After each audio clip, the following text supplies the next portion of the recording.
Lens against Paris Saint-Germain. What do you make of my French accent? JJ, it was quite a dramatic return to action for PSG. Why don't you talk us through it?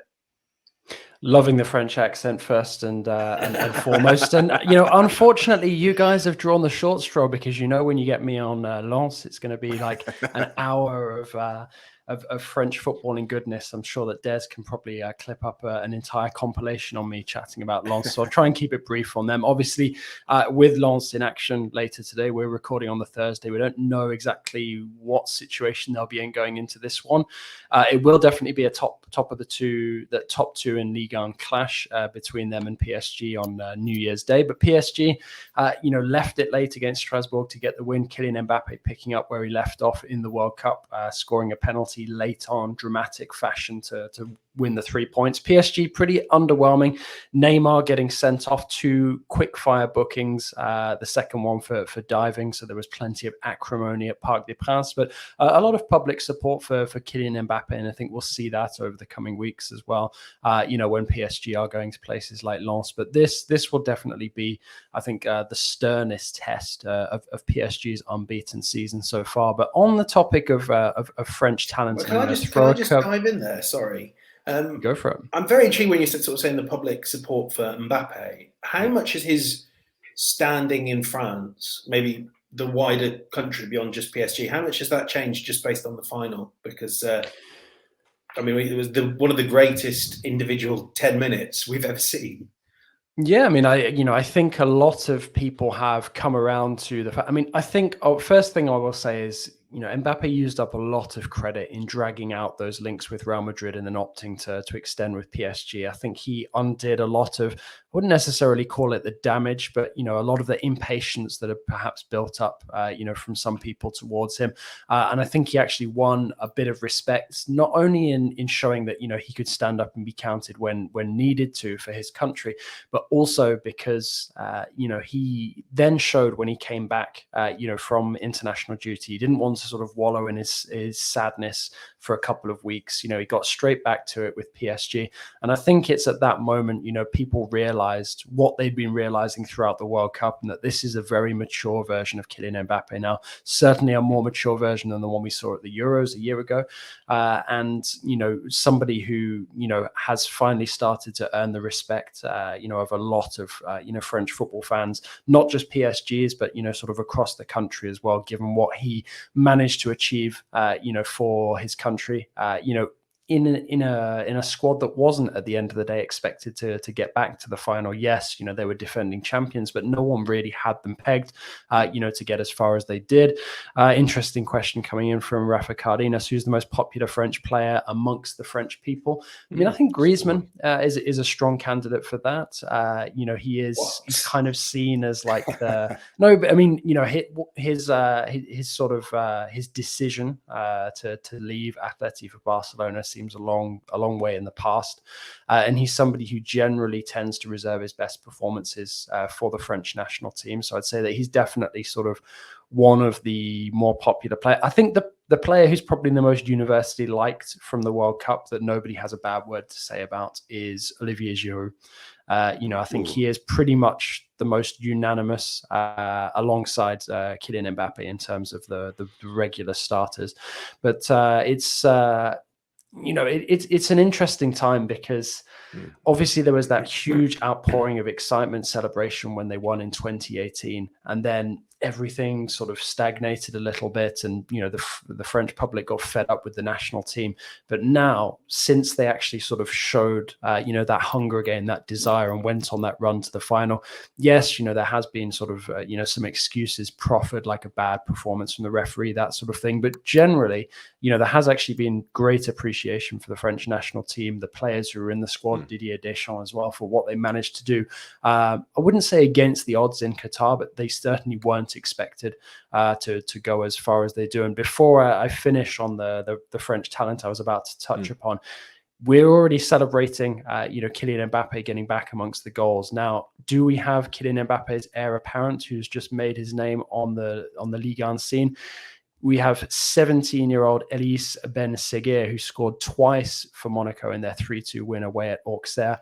He is definitely a talent that people should be keeping their eye on. And if they haven't already looked him up on Football Manager, they will be doing so over the next couple of months. JJ, PSG, Lance, you told me I made the mistake as my position is a lifelong Marseille fan. Could have been the Lahoud Johnson derby. It's not. It could have been, but Lance, PSG coming up on the horizon. Neymar red card. Where do PSG go from here, given that this is a massive game for the league, potentially for the title, and that's one of your key players with Messi, the uncertainty of Messi, when is he going to come back? I mean, how do PSG cope in a big matchup like that? Well, Messi won't be back in time for this one. That much is certain. He might be back, best case scenario, I think 2 or 3 days after this one. From what it sounds like, PSG will bring Messi back when the likes of Mbappe and Neymar are resting for the French Cup game. That might well have changed now that Neymar got that sending off. But obviously, it's not ideal, to have Neymar unavailable for that. I mean, we are looking at, that performance against Strasbourg and the red card, but he did also get the assist from Marquinhos for the opening goal. And he didn't actually look that bad. He did look kind of motivated. Unfortunately, Strasbourg and Neymar is a very particular story where they often reserve some quite hefty treatment for him. And, obviously he cracked. Christophe Galtier said he had no arguments with the booking for the dive, but sort of wished that the referee had perhaps been a little fairer in terms of the distribution of the yellow cards. But, obviously Neymar getting sent off does not help PSG, especially at this sort of time when they're trying to work through sort of the availabilities of the players, getting the team back on the pitch after more than a month of inactivity. So it's, this is probably the biggest threat to PSG's unbeaten run so far, but a challenge, but at the same time for Kylian Mbappe, and obviously to continue in this talismanic role that he now absolutely has, between both hands for club and country.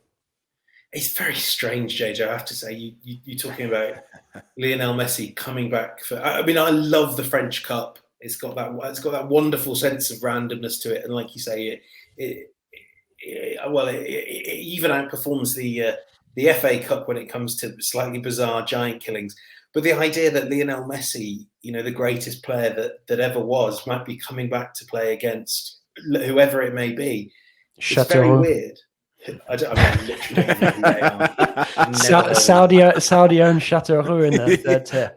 Oh, well, I appreciate that. That's got some lovely narrative, hasn't it, for the brand ambassador for Saudi Arabia to be back to play against them.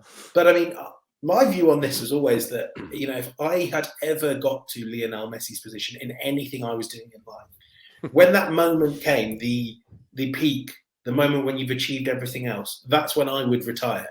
Mike Lahoud, would you be carrying on if you were Lionel Messi?